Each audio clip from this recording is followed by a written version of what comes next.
Hello everyone, welcome to সঙ্গী সাথী পাঠশালা। আজকে আমরা D El Ed part 2 session 2024-26 educational studies CC02 এর চ্যাপ্টার 5 মহান শিক্ষাবিদগণ আলোচনা করছিলাম। আজকে আমরা বিদ্যাসাগর নিয়ে আলোচনা করব। এখান থেকে আমরা গুরুত্বপূর্ণ 16 নম্বরের প্রশ্ন দেখব, যেটা কিছু ক্ষেত্রে যদি 7 নম্বরেও আসে তাহলেও তোমরা লিখতে পারবে। দেখব সমাজ সংস্কারক হিসেবে বিদ্যাসাগর মহাশয়। সমাজ সংস্কারক হিসেবে ঈশ্বরচন্দ্র বিদ্যাসাগরের ভূমিকা অত্যন্ত গুরুত্বপূর্ণ। তিনি ঊনবিংশ শতকের বাংলার নবজাগরণের অন্যতম প্রধান ব্যক্তিত্ব ছিলেন। মানবতাবাদ, যুক্তিবাদ এবং সমাজ কল্যাণের আদর্শে অনুপ্রাণিত হয়ে তিনি সমাজের বিভিন্ন কুসংস্কার অনাচারের বিরুদ্ধে সংগ্রাম করেছিলেন। প্রথমত হচ্ছে বিধবা বিবাহ প্রবর্তন। তৎকালীন সমাজে বিধবাদের জীবন ছিল অত্যন্ত দুর্বিষহ। বিদ্যাসাগর মহাশয় শাস্ত্রের বিভিন্ন প্রমাণ সংগ্রহ করেন যে বিধবা বিবাহ বৈধ। তার প্রচেষ্টায় 1856 সালে হিন্দু উইডোজ রিম্যারেজ অ্যাক্ট 1856 অর্থাৎ বিধবা বিবাহ আইন প্রবর্তিত হয়। এটি ছিল তার সর্বশ্রেষ্ঠ সমাজ সংস্কারমূলক সাফল্যের অন্যতম। এর পরবর্তী হচ্ছে বাল্যবিবাহের বিরোধিতা। তিনি বাল্যবিবাহকে সমাজের একটি ক্ষতিকর প্রথা হিসেবে চিহ্নিত করেন। বিভিন্ন প্রবন্ধ ও বক্তৃতার মাধ্যমে এর বিরুদ্ধে জনমত গড়ে তোলেন এবং নারী স্বাস্থ্য ও শিক্ষার ক্ষেত্রে বাল্যবিবাহের ক্ষতিকারক প্রভাবগুলি তুলে ধরেন সমাজের সামনে। নেক্সট হচ্ছে নারী শিক্ষার প্রসার। বিদ্যাসাগর বিশ্বাস করতেন যে সমাজের উন্নতির জন্য নারীদের শিক্ষিত হওয়া অত্যন্ত জরুরি। তিনি বাংলার বিভিন্ন স্থানে বহু বালিকা বিদ্যালয় প্রতিষ্ঠা করেন। নারী শিক্ষার বিস্তারে তিনি আর্থিক ও প্রশাসনিক সহায়তা প্রদান করেন। নেক্সট হচ্ছে বহু বিবাহের বিরুদ্ধে আন্দোলন। সমাজ প্রচলিত বহু বিবাহ প্রথা কঠোর সমালোচনা করেছিলেন তিনি যুক্তিবাদ ও শাস্ত্রের বচনের সাহায্যে এর অমানবিক দিকগুলি তুলে ধরেন সমাজের সামনে এবং এর থেকে সমাজের সেই সমকালীন যে নব্য শিক্ষিত, পাশ্চাত্য শিক্ষায় শিক্ষিত, প্রকৃত শিক্ষায় শিক্ষিত সমাজ বিষয়টিকে বোঝে এবং তাতে গুরুত্বপূর্ণ ভূমিকা পালন করতে এগিয়ে আসে। নেক্সট হচ্ছে মানবতাবাদী দৃষ্টিভঙ্গি। বিদ্যাসাগর ছিলেন অত্যন্ত অসাধারণ দয়ালু মানবপ্রেমী মানুষ। তিনি দরিদ্র, অসহায়, বিপন্ন মানুষদের সাহায্যে তিনি সর্বদাই এগিয়ে আসতেন। তার মানবিক গুণাবলীর জন্য তাকে দয়ার সাগর বলা হতো। নেক্সট হচ্ছে জাতিভেদ ও কুসংস্কারের বিরোধিতা। তিনি সমাজের নানা কুসংস্কার ও অন্ধবিশ্বাসের বিরুদ্ধে অবস্থান নেন। যুক্তিবাদী চিন্তাধারার প্রসার ঘটিয়ে সমাজকে আধুনিকতার পথে এগিয়ে নিয়ে যেতে শুরু করেন। নেক্সট হচ্ছে শিক্ষার গণতান্ত্রিকরণ। শিক্ষাকে সকলের জন্য সহজলভ্য করার জন্য জনশিক্ষার প্রসার ঘটানোর জন্য তিনি প্রভূত প্রচেষ্টা করেন। সাধারণ মানুষদের মধ্যে শিক্ষার প্রসারের গুরুত্বপূর্ণ ভূমিকা পালন করেন। বাংলা ভাষায় সহজ পাঠ্যপুস্তক রচনা করে শিক্ষার প্রসার ঘটান। এইভাবে আমরা দেখতে পাই যে ঈশ্বরচন্দ্র বিদ্যাসাগর শুধু একজন শিক্ষাবিদ নন, তিনি ছিলেন একজন যুগান্তকারী সমাজ সংস্কারক, যিনি বিধবা বিবাহ প্রবর্তন, নারী শিক্ষার প্রসার, বাল্যবিবাহ, বহুবিবাহ বিরোধিতা, মানবতাবাদী আদর্শের মাধ্যমে ভারতীয় সমাজের এক নতুন যুগের সূচনা করেন। তার সংস্কারমূলক কর্মকাণ্ড আজও সমাজকে অনুপ্রাণিত করে এবং তাকে বাংলার নবজাগরণের অন্যতম শ্রেষ্ঠ পুরুষ হিসাবে প্রতিষ্ঠা করেছে।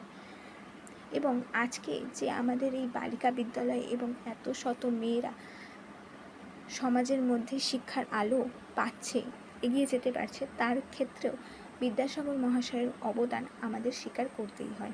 প্রাথমিক শিক্ষা সম্পর্কে বিদ্যাসাগরের সংস্কার আলোচনা করো, অথবা প্রাথমিক শিক্ষার ক্ষেত্রে বিদ্যাসাগরের চিন্তাভাবনা ব্যক্ত করো।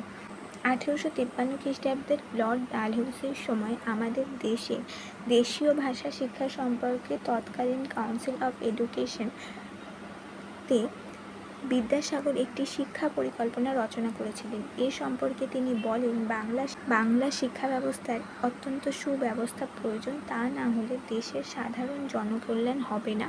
তিনি ভেবেছিলেন শিক্ষার আলোতে মানুষের বুদ্ধি ও বিচার, তার প্রতিভা ও চিন্তার বিকাশ ঘটায়। প্রাথমিক শিক্ষার উদ্দেশ্য সম্পর্কে বিদ্যাসাগর বলেছিলেন যে আমাদের উদ্দেশ্য শিক্ষার উপযোগিতাকে মানুষের কাছে পৌঁছে দেওয়া। আমরা যদি মাতৃভাষায় শিক্ষার জন্য বিদ্যালয় স্থাপন করি বা করতে পারি, তাহলে সেই উপযোগী নির্দেশমূলক বিষয় পুস্তক রচনা করতে পারি, শিক্ষণের গুরুত্বপূর্ণ দায়িত্ব গ্রহণের জন্য শিক্ষক গড়ে তুলি, তাহলে আমাদের কর্তব্য সম্পাদিত হয়েছে বলে মনে করব। তিনি প্রাথমিক শিক্ষাকে প্রাতিষ্ঠানিক শিক্ষার সূচনা বা ভিত বলে উল্লেখ করেছিলেন এবং এর জন্য তিনি যথাপ্রযুক্ত ব্যবস্থাও গ্রহণ করেছিলেন। তিনি প্রাথমিক শিক্ষার ব্যবস্থার জন্য প্রাথমিক শিক্ষাকে তিনি সর্বজনীন ও অবৈতনিক করতে চেয়েছিলেন। নির্দিষ্ট পাঠ্যক্রম, পুস্তক, উপযুক্ত শিক্ষক প্রভৃতি সমন্বয় করেছিলেন। এই শিক্ষা ব্যবস্থায় উপযুক্ত পরিদর্শকের পদ চালু করে তিনি পর্যায়ক্রমিক আধুনিকীকরণের উপর জোর দিয়েছিলেন এবং প্রতি শিক্ষা কেন্দ্রে তিনি উল্লেখ করেছিলেন যে 3 থেকে 5টি করে শ্রেণীকক্ষ থাকা অত্যাবশ্যক। প্রাথমিক শিক্ষার পাঠ্যক্রম কেবলমাত্র তিনি লিখন, পঠন, গণনার মাধ্যমে সীমাবদ্ধ রাখেনি। তিনি এই স্তরে শিক্ষার পাঠ্যক্রমে ইতিহাস, ভূগোল, পাটিগণিত, জ্যামিতি, প্রকৃতিবিজ্ঞান, শরীরবিদ্যা, জীবনচরিত, রাষ্ট্রবিজ্ঞান, রাষ্ট্রনীতি ইত্যাদি অন্তর্ভুক্ত করেছিলেন। প্রাথমিক শিক্ষা ও ভাষা সম্পর্কে তিনি বাংলা ভাষাতে প্রাথমিক শিক্ষা দিতে হবে বলে উল্লেখ করেছেন। বিভিন্ন বিষয় শিক্ষার ক্ষেত্রে মাতৃভাষাকে প্রাধান্য দিতে হবে বলে তিনি উল্লেখ করেছেন। ইংরাজি ও সংস্কৃত ভাষায় পারদর্শিতাকে আধুনিক বাংলা ভাষার জ্ঞান বিজ্ঞানের বাহন রূপে গড়ে তুলেছিলেন এবং বাংলা ভাষার মাধ্যমে তিনি নিচু তলার জ্ঞান পরিবেশনায় বর্ণ পরিচয়ের দ্বারা জাতির উন্নয়নের পথ খুঁজেছিলেন। নেক্সট হচ্ছে প্রাথমিক শিক্ষা ও শিক্ষক। তিনি প্রাথমিক শিক্ষার জন্য যে সকল শিক্ষক নিয়োগ করার কথা বা নিযুক্ত করার কথা বলেছিলেন, তার মধ্যে হচ্ছে উপযুক্ত যোগ্যতা সম্পন্ন শিক্ষকের দ্বারা এই শিক্ষা পরিচালনা করতে হবে উল্লেখ করেছিলেন। প্রত্যেক বিদ্যালয়ে শিক্ষক থাকতেই হবে।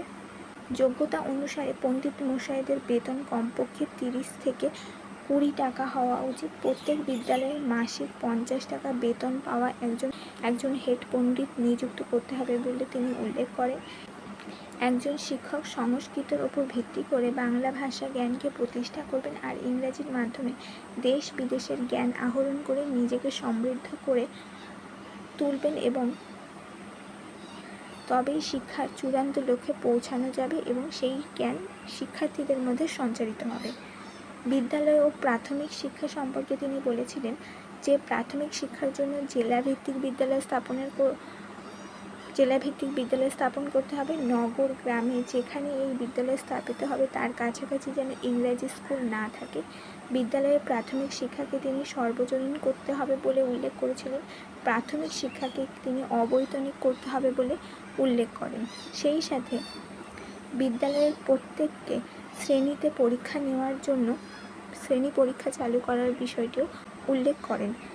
প্রাথমিক শিক্ষা ও পরিদর্শন প্রথা, মাসিক 150 টাকা বেতন 2 জন বাঙালি পরিদর্শক নিযুক্ত করতে হবে বলে উল্লেখ করেছেন। পরিদর্শক যেন ঘন ঘন বিদ্যালয়গুলি পরিদর্শন করে সেই বিষয়ে খেয়াল রাখতে বলেছেন। ভার্নাকুলার বিদ্যালয়গুলিতেও বিদ্যাসাগর নির্দেশের অনুসারে পরিদর্শনের ব্যবস্থা চালু হয় এবং তিনি নিজেও একজন পরিদর্শক ছিলেন। সংস্কৃত কলেজের অধ্যক্ষকে প্রধান পরিদর্শক নিযুক্ত করার কথা তিনি বলেন এবং বিদ্যালয়ের প্রত্যেক শ্রেণীতে তিনি পরীক্ষা নেওয়ার ব্যবস্থা চালু করেন।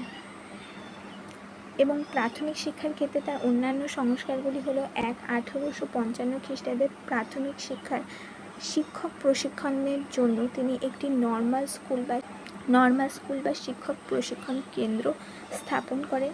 দেশীয় পাঠশালাগুলিকে আদর্শ বিদ্যালয় রূপে প্রতিষ্ঠিত করেন। দেশীয় মিশনারিদের ভালো বিদ্যালয়গুলিকে সাহায্য ও উৎসাহ দেওয়ার কথা বলেছিলেন। গ্রামবাসীদের সাহায্যে বিদ্যালয় স্থাপন হলে সেখানে ছাত্রদের 6 মাসের বেতন মকুব করে দেওয়ার কথাও তিনি বলেছিলেন। প্রাথমিক শিক্ষার ক্ষেত্রে বিদ্যাসাগরের এই দূরদৃষ্টি আজকের শিক্ষার প্রসারের দৃষ্টিকোণ থেকে অত্যন্ত প্রশংসনীয় বলে মনে করা হয়। তাই প্রাথমিক শিক্ষায় তার অবদান উচ্চতর প্রশংসনীয় এবং স্মরণীয়।